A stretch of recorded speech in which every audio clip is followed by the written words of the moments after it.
Kumusta guys? Kumusta mga architects? Welcome back to my YouTube channel. Ako ang inyong kusinerong arkitekto. Hindi tayo gagawa ng bahay dito guys dahil ito ay cooking channel. At today, magluluto tayo ng hindi pangkaraniwang chicken macaroni salad. Hindi pangkaraniwan dahil mas pinasarap natin to. Ituturo ko sa inyo kung paano mas pasasarapin ang inyong chicken macaroni salad. Ako kasi malikot ang utak ko eh. As in, ang likot. Nag-iisip kasi ako kung paano papasasarapin ng ibang pagkain. Ang family ko kasi hindi mahilig sa chicken macaroni salad, pero nung ginawan ko ng version ko a few months ago, ay aba, kung hindi ko pa pinaalala, muntik na akong maubusan. May mga ingredients ako nilagay rito na hindi karaniwang nilalagay sa chicken macaroni salad, pero sinasabi ko sa inyo, ang sarap-sarap ng chicken macaroni salad na to. As in, yung mga nakakatikim gustong umorder pero hindi po ako nagpapa-order. Pero, ito ituturo ko na para syempre, ma-share ko rin sa inyo kung gusto nyo i-business or maihanda tuwing may okasyon ay pwede nyong gawin anytime. Syempre, hindi naman ako madamat eh. Yung complete list of ingredients na madaling copyin or screenshot at yung shoutout ay nasa end ng video. Kaya kung gusto mong matuto magluto niyan, tara na sa masayang pagluluto.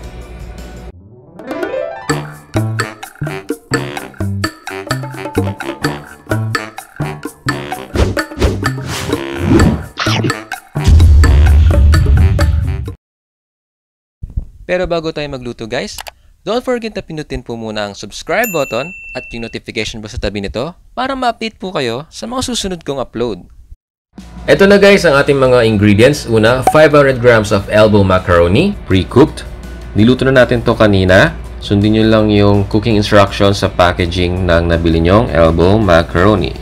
250 grams of sweet ham. Pwede kayong bumili ng pre-cooked o yung luto na. May manabibiling ganon sa supermarket. Or if hindi cooked yung nabili nyo, ay lutuin nyo saglit sa microwave oven or sa oven. Or pwede rin ninyong i-steam or pwede rin nyo yung iprito. If ipiprito nyo guys, make sure na pagkaprito, ilagay nyo sa kitchen paper towels para matanggal yung excess oil. Next, 1 3/4 cups of mayonnaise. Next, 1 cup of carrots cut into small dice or brunoise. Source ito ng vitamin A, alam naman natin lahat yan. Pampalinaw ng mata sa anak mo para makakopy sa katabi. Next, 1 cup of celery stalk, diced. Kaya pala kulang ng isang butil yung carrots. Nandiyan ka pala kasama ng celery. Ang galing ko, di ba? Bilang ko yung carrots. Masustansya itong celery dahil isa ito sa mataas na source ng antioxidants para makaiwas sa mga sakit tulad ng cancer. Nakaka-reduce din ito ng mga inflammation sa katawan tulad ng arthritis. Mataas sa fiber kaya okay siya sa digestion, lalo na sa mga in a relationship sa toilet nila dyan dahil ang status nila ay it's constipated. Mataas din ang celery sa maraming vitamins at minerals at marami pang ibang health benefits. Next, 1 cup of white onion, diced. Mas okay if white or yellow onion kasi hindi siya maanghang or hindi matapang ang lasa niya unlike the red onions. Next, 1 whole bar of cheddar cheese or any cheese of your choice cut into dice. 1 can of 560 grams of pineapple tidbits. Itabi nyo guys yung juice niya dahil gagamitin natin pampasarap sa chicken later at sa mixture natin. Next, 1/4 cup of pickled relish. 1 cup of raisins. Guys, hindi ako mahilig sa raisins or pasas. Ewan ko ba, ayoko ng kulubot. Kumakain ako ng grapes pero kapag kulubot na, ayoko ng kulubot. Naglalagay lang ako nito kasi mamaya may mag-comment dyan. Bakit walang pasas? Di naglagay ako. O ano, happy? Happy ka na? Next, 1/2 teaspoon of ground white pepper, 250 ml of all-purpose cream, 1/8 cup of reserved pineapple tidbits juice. Ito yung nabanggit ko kanina. Itong 1/8 cup na to ay itatabi natin para sa mixture naman. Yung sa sauce. 220 grams of bacon bits, fried. Prinito na natin to guys kanina. Option na lang ito guys, pero syempre hindi nyo ma-achieve ang sarap na sinasabi ko sa recipe na to if hindi nyo susundin. May nabibiling ganito guys sa frozen section ng mga supermarket as in yung nakakat na siya into bits. Next, 168 ml or around 3/4 cup of kondensada. Ito po yung sweetened condensed creamer, hindi po yung mismong condensed milk ha. Ito yung matabang na klase ng condensed milk dahil may kasama siyang creamer. If yung sweetened condensed milk po yung mismo ang ilalagay nyo or gagamitin nyo, I suggest na around 80 ml lang ang ilagay ninyo. Kasi gusto nating ma-achieve dito sa recipe ay hindi sobrang tamis na chicken macaroni salad. Dapat nag-aagaw ang tamis, alat at yung asim. Next, ito na yung ating sa chicken. Next, 2 pieces ng malalaking chicken breast fillet. Ito guys yung nabibili na sa supermarket na wala ng buto or deboned na. Around 2 to 3 pinches or 2 hanggang 3 kurot ng asin. Pero syempre depende sa dami ng chicken nyo yan. Or depende pa rin sa panlasa nyo. At yung mga sumusunod na ingredients ay optional lang guys. Pero ito yung gagawin natin para mas sumarap yung chicken natin. 1 tablespoon of sugar. Around 1 cup ng juice na galing sa pineapple tidbits. Ito yung nireserve na juice ng pineapple tidbits natin na sinasabi ko kanina. Pero if nainom mo or naitapon mo, pause mo muna tong video na to. Bili ka muna ng pineapple juice. Hintayin ka namin ha. Next, 1/4 teaspoon of ground black pepper. 2 teaspoons of paprika. And of course, we're going to use water para pakuluan ang ating chicken. Yes, English. Una, lutuin muna natin ang ating mga chicken. Pakuluan natin sa tubig ng around 10 to 15 minutes. Tinanggal na natin guys ang mga balat nito para hindi masyadong makolesterol ang salad natin. Hindi rin tayo maglalagay ng asin sa process na ito kasi lalagyan natin ng mga pampasarap ang ating manok later. Then, baliktarin nyo lang ang mga manok if hindi totally nakalubog sa tubig para maluto lahat ng sides. At kapag okay na yan, ay hanguin na natin ang mga manok at palamigin bago himayin. Wow, rhyming. Palamigin bago himayin. After lumamig ng ating mga manok ay pwede na nating himayin. Nagugas po muna tayo ng maigi ng mga kamay dahil takot po ako sa germs or bacteria. Parang yung kaaway mo, mukhang bacteria. Himayin nyo into strips or sa bite size na gusto mo. Usually ang size ng chicken ay hindi nalalayo sa size ng iba pang ingredients. Bali yung chicken ang magiging source ng protein sa salad na ito. Bagay yan sa mga batang lumalaki at mga lalaking nagpapalaki ng katawan. At ayan, tapos na tayo maghimay. Charan! Next, ituturo ko naman sa inyo kung paano pa lalong sasarap ang chicken sa inyong chicken macaroni salad. Optional lang guys itong step na ito, pero syempre kapag hindi mo sinunod ang process na to, hindi mo ma-achieve yung sinasabi ko kung gaano kasarap ang salad na to. Ikaw din. Nilagyan na natin ang mga hinimay nating manok sa kaserola. Wala munang apoy guys ha.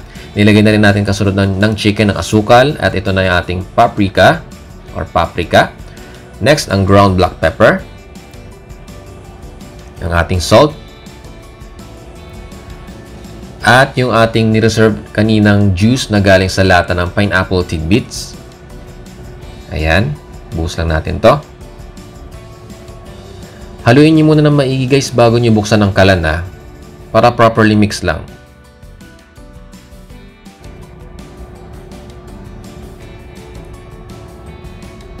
Pakuluan natin at hayaang ma-absorb ng chicken lahat ng pampalasang nilagay natin. At hintayin natin mag-evaporate lahat ng sabaw.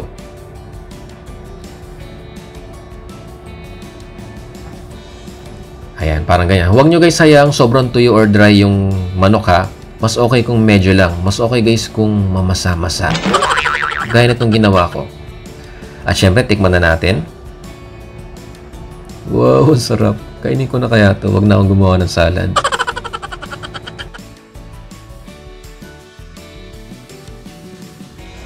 Next, gawin na natin yung pinaka-cream or sauce ng ating macaroni salad. Una, tunawin natin ang asin sa nireserve nating 1/8 cup ng juice ng pineapple tidbits.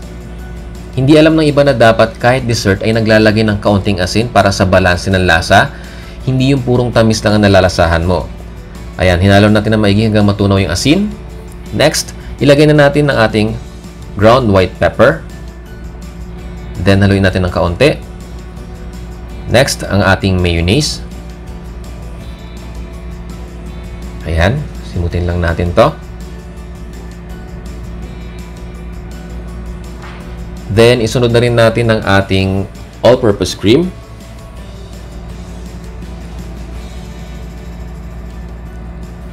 At ang ating condensed creamer.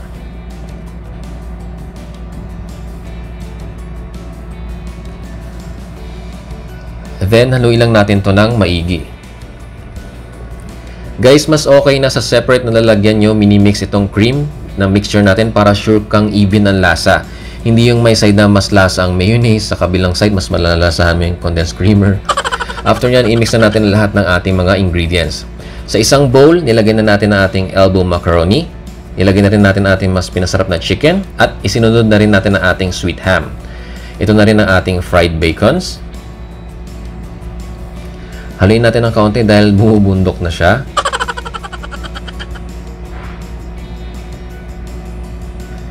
Ayan, ilagay na natin ang ating white onions. Sunod ang ating carrots. Ang ating celery. Pickled relish. Sunod-sunod lang talaga ito guys ang paglagay. Then mix lang ng mix. Next ang ating pineapple tidbits. Ang mga kulubot na raisins. At ang ating cheese. I-mix lang natin ito ng kaunti dahil bundok na siya. Then ilagay na natin yung ating cream mixture. Kalahati muna ilagay natin para ma-assess nyo if sobra or kulang.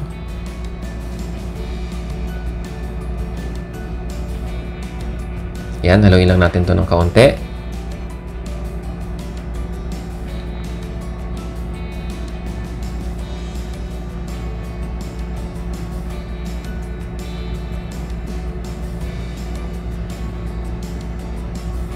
At obviously, kulang pa. Ilagay na natin lahat ng ating remaining cream mixture. At haluin lang natin ng maigi para properly coated lahat ng ating cream mixture ng ating lahat ng nilagay na ingredients.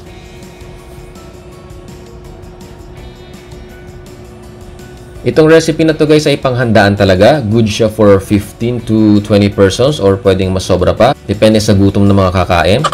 If 10 kayo sa family at wala kayong friends, walang friends. Pwedeng tig 2 to 3 rounds kayo. O, diba? Sulit pa. So, magandang walang friends. Ayan, haluin lang natin to. Siyempre, makapapansin nyo naman kung lahat ay properly coated na. Gaya yan. Ayan, uso lang natin. Nawawala na tayo sa camera. Ayan, tapos na tayo. Tikman muna natin.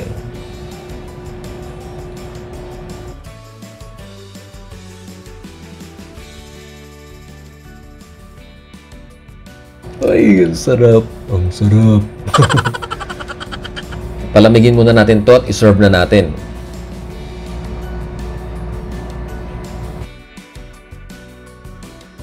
Eto na guys, luto ng ating Filipino Chicken Macaroni Salad. Kung nagustuhan niyo ang recipe video natin for today, please pakipindot po yung like button para malaman ko po if worth it ang effort ng inyong kusinerong arkitekto. At pakishare na rin po sa inyong Facebook or sa inyong Twitter itong ating bagong recipe video. At kung bago ka pa lang dito sa channel ko, pakipindot na rin po yung subscribe button. At after mo mag-subscribe, pakipindot na rin po yung notification bell sa tabi nito.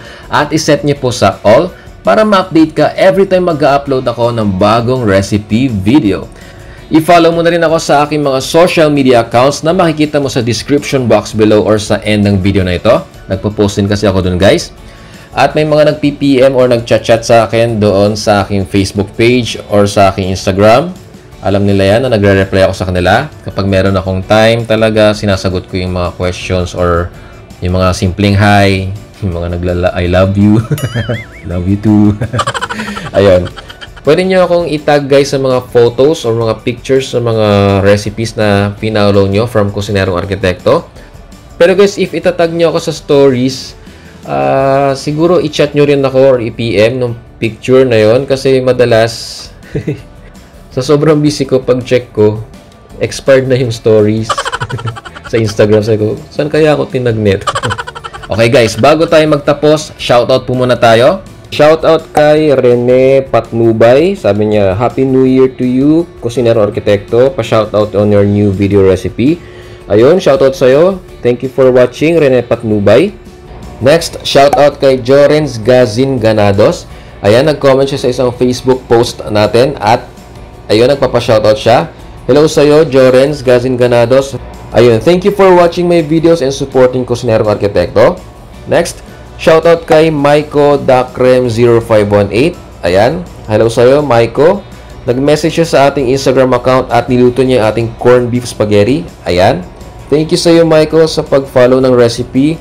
I hope na nagustuhan mo at ng inyong family yung ating recipe. Shoutout sa'yo at maraming salamat. Shoutout din kay Yen5779. Yun, agent po yata siya. Sabi niya, Happy New Year too and thanks for sharing your recipes. Your chicken pastel and spaghetti are part of our Noche Buena. Oh, nagkakaya. Salamat po at sinubukan nyo at inihanda ninyo sa inyong Noche Buena ang aking chicken pastel at ang aking spaghetti. Thank you Yen for watching. Ayun po muna for today's shoutout. Comment lang kayo sa mga videos ko if gusto niyo magpa-shoutout. At kung mabasa ko yan, isasama natin yan sa mga susunod na videos. Ayun, I love you guys. Thank you for watching and see you on my next video. Happy New Year, guys!